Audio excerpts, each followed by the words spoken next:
Lorsque nous attendons longtemps pour un partenaire ou une partenaire et que la solitude devient lourde, nous pouvons être tentés de faire des compromis très importants.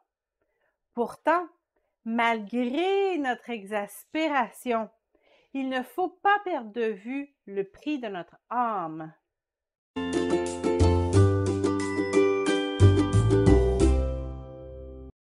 Jésus en parle de façon très claire. Et que sert-il à un homme de gagner tout le monde s'il perd son âme? Marc 8, 36.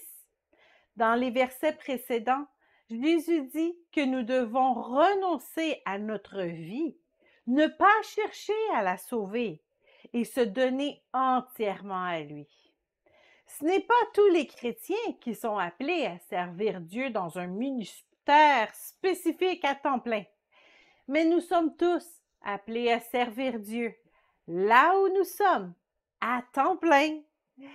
Que nous soyons avocats ou fonctionnaires, infirmières ou travailleurs dans une usine, nous sommes en tout temps un représentant de Dieu. Il ne faut pas oublier que les gens nous regardent constamment et que nous sommes parfois la seule image de Dieu que certaines personnes vont voir. Nous pourrions aussi nous inspirer de ce verset et dire que sert à un homme ou à une femme de se marier s'il perd son âme, ou tout simplement à quoi bon se mettre en couple si cette union nous éloigne de Dieu. Notre couple a une mission pour le royaume de Dieu, un appel. Et si nous mettons nos standards de côté seulement pour briser notre solitude, nous passerons à côté du plan de Dieu pour notre vie.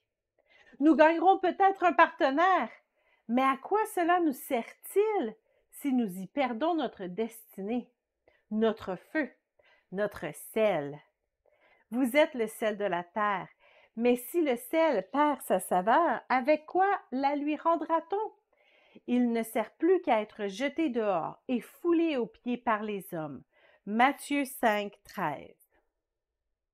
Mais je suis si lasse d'être seule. Eh bien, lancez-vous dans le projet que Dieu a pour vous pendant votre célibat. Car à chaque période de notre vie, Dieu a une mission particulière pour nous. Ce que vous êtes appelés à accomplir pendant votre célibat pour solidifier et étendre le royaume de Dieu, vous ne pourrez probablement pas le faire après votre mariage. Vous devez découvrir l'œuvre que Dieu a déjà préparée pour vous, réservée pour ce moment de votre vie, et vous lancer corps et âme dans ce projet. Car nous sommes son ouvrage, ayant été créés en Jésus-Christ pour de bonnes œuvres que Dieu a préparées d'avance, afin que nous les pratiquions. Éphésiens 2:10. Dieu n'est pas un dictateur qui force ses sujets à le servir pour son seul bénéfice. Il est un bon Père qui connaît très bien nos talents, nos forces et nos désirs. Il a conçu un projet pour chacun de ses enfants en tenant compte de leur personnalité. Il sait que lorsque nous travaillons à son œuvre, nous sommes heureux, comblés. Nous sommes peut-être fatigués, mais jamais vidés. Nous travaillons fort, mais la joie qui vient de notre service est une source de force. Nous devenons des célibataires qui sont passionnés et qui ont un impact positif sur leur entourage.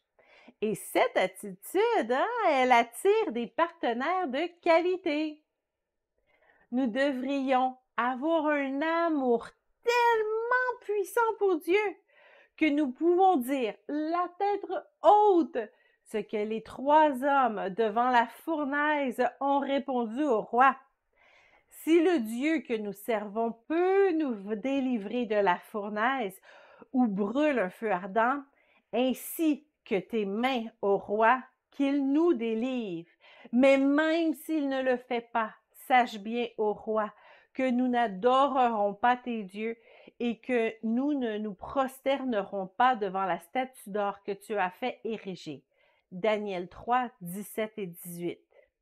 Nous pourrions dire, oui, Dieu peut me donner un époux, mais même s'il ne le fait pas, je ne compromettrai pas ma foi et mon amour pour lui pour autant. Il est bon de prendre le temps de réviser nos critères. Parfois, ils sont effectivement beaucoup trop nombreux et parfois même inutiles, ce qui nous fait manquer effectivement de bons matchs potentiels. Mais jamais nous ne devrions regretter de chercher un ou une partenaire qui veut faire grandir le royaume de Dieu. Voilà un fruit qui ne ment pas. Tout bon arbre porte de bons fruits, mais le mauvais arbre porte de mauvais fruits. Matthieu 7, 17. Tant qu'à être en couple, faites-le pour que ça glorifie Dieu. Soit donc que vous mangiez, soit que vous buviez, soit que vous fassiez quelque autre chose, faites tout pour la gloire de Dieu. 1 Corinthiens 10, 31. Ne risquez pas votre foi, votre éternité pour une relation sans fondement.